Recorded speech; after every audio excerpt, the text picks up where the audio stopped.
उसको बेबी नहीं, हस्बैंड में भी रोग था, बेबी नहीं हो सकता था। लेकिन उसे ये मालूम हुआ कि वचन के बीच से अगर मैं प्रार्थना करूंगी, प्रभु को उसके वायदे याद करवाऊंगी, तो ये परमेश्वर संभव है। उसने प्रार्थना करनी शुरू कर दी वचन से कि प्रभु तेरे वचन में लिखा है कि धर्मी का वंश बचाया जाएगा। मेरा वंश कहां है? क्या मैं धर्मी नहीं हूं? मैं तुझ पे विश्वास करती हूं तो मैं एक धर्मी हूं। प्रभु तेरे वचन में लिखा हुआ है कि तू बांझ को घर में लड़कों का आनंद करने वाली माता बनाता है। प्रभु तेरे वचन में लिखा हुआ है कि तू हमें फलवंत करेगा। प्रभु तूने आदम को कहा था be fruitful and be multiply. बिना बच्चे के मैं मल्टीप्लाई कैसे हो सकती हूं? तो उसने रोज क्या किया? वचन के बीच से प्रभु को प्रार्थना करनी शुरू कर दी। 2-3-4 साल कुछ नहीं हुआ, कोई फर्क नहीं, लेकिन उसकी बॉडी थोड़ी अच्छी हो गई, लाइफ अच्छी हो गई, वो चलती रही चलती रही चलती रही। उसको शायद पीरियड भी नहीं आते थे, पता नहीं चलता था कि बेबी प्रेगनेंसी है कि नहीं है, क्योंकि बहुत सारी कॉम्प्लिकेशंस थी। एक दिन अचानक अपने रेगुलर डॉक्टर से जब चेकअप करवाने के लिए गई, वो 2nd मंथ की प्रेग्नेंट थी और परमेश्वर ने उसको एक बेटा दिया। उसके बाद परमेश्वर ने उसको एक बेटी दी, दोनों जीवित हैं। आप जब सुबह प्रार्थना करने के लिए उठें तो अगर आप 1.5 घंटा प्रार्थना करते हैं तो 45 मिनट प्रार्थना करें। उसमें आपको क्या बोलना है? आप कुछ भी बोलें, वो परमेश्वर है, वो कोई बाबा नहीं है कि आप एक वर्ड थोड़ा इधर उधर बोल देंगे तो वो आपकी जान ले लेगा या आपको श्रापित कर देगा। एक छोटा बच्चा जब अपनी माँ के पास आता है और 1 साल का होता है और बोलता नहीं पूरा, या मामा मामा जा जा ऐसे करता है, तो उसकी माँ उस गुस्सा नहीं करती। उसकी माँ पहचान लेती है इसको क्या चाहिए, इसको दूध चाहिए, इसको खाना चाहिए, इसको दाल का पानी चाहिए, इसको वॉशरूम आया है, वो पहचान लेती है। आपका पिता भी ऐसा है, आपका हेवनली फादर भी ऐसा है। जब आप 45 मिनट प्रार्थना में बैठेंगे तो उसका थैंक्स करें, उसकी वर्शिप करें, उसको शुक्र कहें, सब बातों के लिए उसका थैंक्स करें, आप उसके साथ बात करें। वो आपका पिता है, वो बाबा नहीं कि आपको मार देगा। आपको 2 चीजें गलत पढ़ देंगे तो वो आपको कत्ल कर देगा या आपको श्रापित कर देगा, ऐसा नहीं है। लेकिन वो ऐसा परमेश्वर भी है जो ये कहता है कि अपना प्रमाण मुझे दो, जो ये चाहता है कि उसके बच्चे एक्टिव रीति से ये जाने कि वचन में क्या लिखा है और वचन में कौन सी चीजें हैं, क्या अधिकार हैं हमारे पास वचन के बीच से जो हमें इस्तेमाल करने हैं। तो जब आप सुबह प्रार्थना करने के लिए 45 मिनट उठे और आपने प्रार्थना की, आपने थैंक्स किया, आपने वर्शिप की, आपने प्रभु का थैंक्स किया, 45 मिनट हो गए, आपने आधा घंटा बाइबल पढ़ी। अब अगले 15 मिनट, आधा घंटा बड़ा इंपॉर्टेंट है।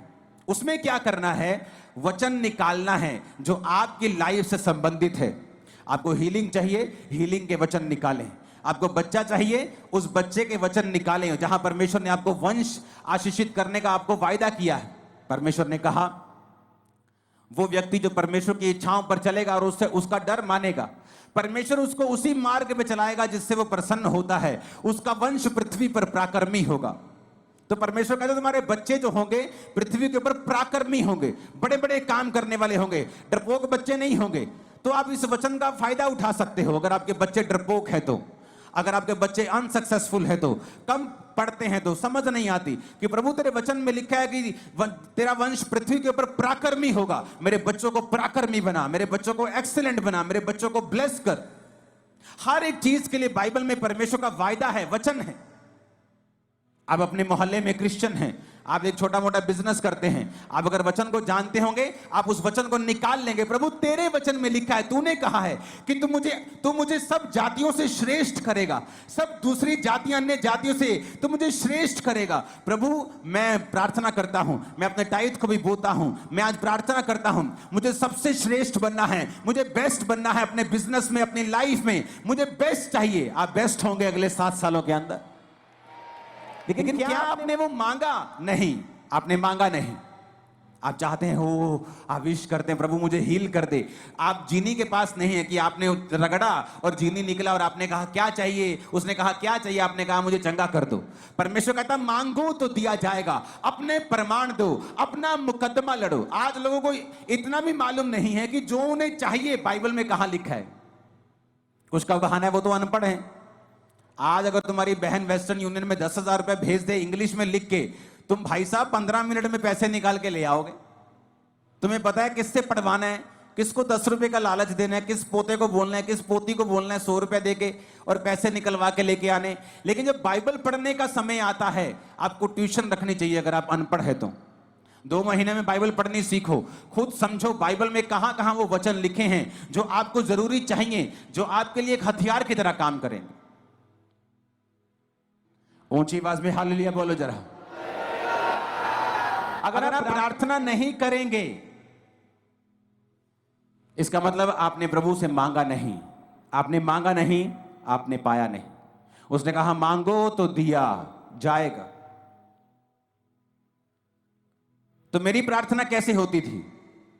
सुबह जब प्रार्थना करो तो मैं लिखे हुए पॉइंट्स के साथ प्रार्थना करता। मुझे ये चाहिए, वो पॉइंट लिखना, उस पॉइंट के हिसाब से वचन निकालना और प्रभु को कहना, प्रभु तेरे वचन में लिखा हुआ है, मैंने नहीं लिखा, तूने लिखा है। तूने लिखा है अपने वचन में, इस वचन को परमेश्वर मेरी लाइफ में पूरा कर। वचन के साथ 15 मिनट के लिए लास्ट प्रार्थना करना, वचन से परमेश्वर को याद करवाना।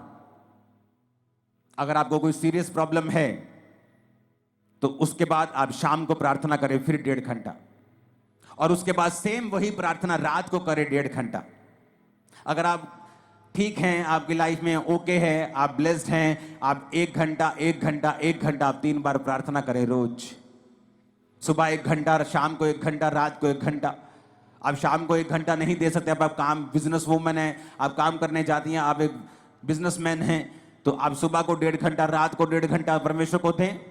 अपने दिन की शुरुआत प्रार्थना से करें, रात का अपना दिन का अंत प्रार्थना से करें।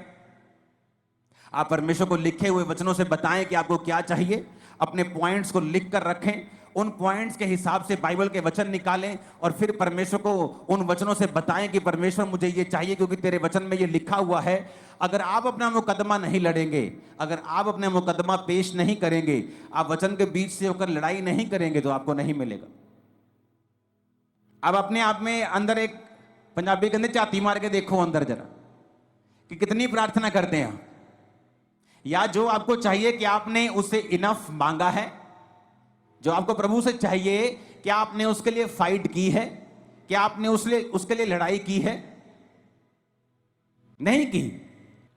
अगर केस बड़ा हो, आम बुखार हो तो पैरासीटामोल से ठीक हो सकता है, लेकिन बुखार अगर टीबी की वजह से हो तो टीबी की दवाई खानी पड़ती है। केस बड़ा है, कैंसर बड़ा है, बीमारी बड़ी है, प्रार्थना आधे घंटे की है। बस यही बोलते रहते बेड पे बैठे, प्रभु कुछ कर, प्रभु मैंने चंगा कर, और ये नहीं कहते प्रभु तेरे वचन में लिखा है तेरे कोड़े खाने से हम चंगे हुए। आज मैं वचन के बीच तेरे पास आता हूं, तूने कहा है तू संकट के दिन तू मुझे पुकार तो मैं तुझे उत्तर दूंगा। तेरे वचन में लिखा हुआ है कि तू अपने धर्मी जन के अपराधों को माफ करता है, उनको चंगा भी करता है। लेकिन वचन के बीच से हमने कोई प्रार्थना नहीं की। यीशु मसीह को मालूम था कि मैं अपनी चर्च को कमजोर चेले नहीं दे सकता, डाइवर्टेड चेले नहीं दे सकता, क्योंकि जब प्रभु यीशु मसीह ने 12 चेले चुने तो मैं आपको बता सकता हूं परमेश्वर के पास सैकड़ों लोग थे जो उसको उस समय फॉलो कर रहे थे, और सैकड़ों लोगों में से परमेश्वर ने 12 प्रेरित चुने थे। और उन 12 प्रेरितों को चुनने से पहले प्रभु यीशु मसीह खुद परमेश्वर होने के बावजूद भी वो सारी रात पिता से प्रार्थना करने के लिए गए। आज हमें लगता है ये अच्छा है, ये अच्छा है, लेकिन परमेश्वर कहता है विद प्रेयर अगर तुम वो काम करोगे तुम कभी फेल नहीं होगे। कितनों को इन बातों को समझ आ रही है? कहां गलती है, कहां चर्च गलती कर रही है? परमेश्वर ने सारी रात प्रार्थना रोज नहीं की,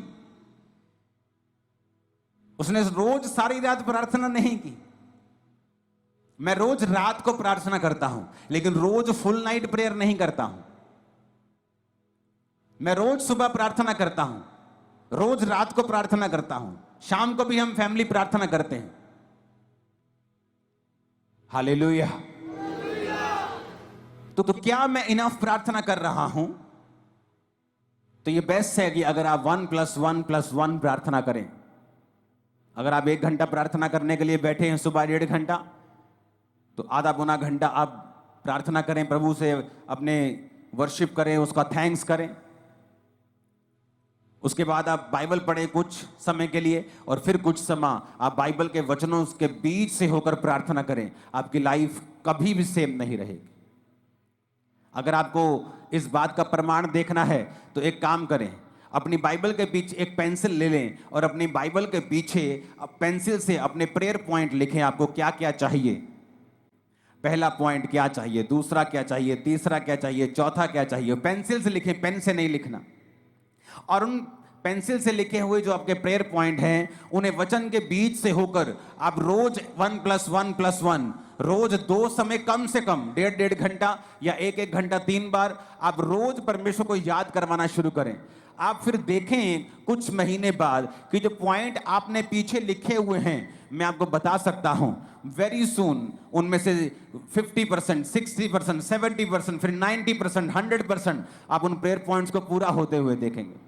आप देखेंगे कोई रह ही नहीं गया, आप आगे ऐड करते जाएंगे, वो नए होते जाएंगे। लेकिन जो आपने पुराने ऐड किए होंगे, आप देखेंगे कि किस तरह से परमेश्वर ने आपकी लाइफ में वो काम किया। और जो आपके प्रेयर पॉइंट पूरा हो गया, उसे मिटे दें, उसे मिटाकर पेन लें और बाइबल में ही कहीं पर एक बहुत से बाइबल में खाली पेजेस होते हैं, उस पेन से लिखें गवाही कि ये प्रेयर पॉइंट आपका था, इस तारीख को परमेश्वर ने इसको पूरा कर दिया। जो प्रेयर पॉइंट पूरा होता जाए, बाइबल के पीछे पेन से लिखते जाएं। आप हैरान हो जाएंगे इस प्रार्थना को करने के बाद, इस तरह की प्रार्थना को करने के बाद, जब आप 1 साल के बाद अपनी बाइबल देखेंगे तो आपके नीले पॉइंट ज्यादा होंगे और काले वाले कम होंगे। आप देखेंगे वो पूरे हो रहे हैं। और जब भी आप देखेंगे कि शैतान आपको इस प्रार्थना करने से क्यों रोकता रहा है, उसको मालूम है इसी प्रेयर में रिजल्ट आना है।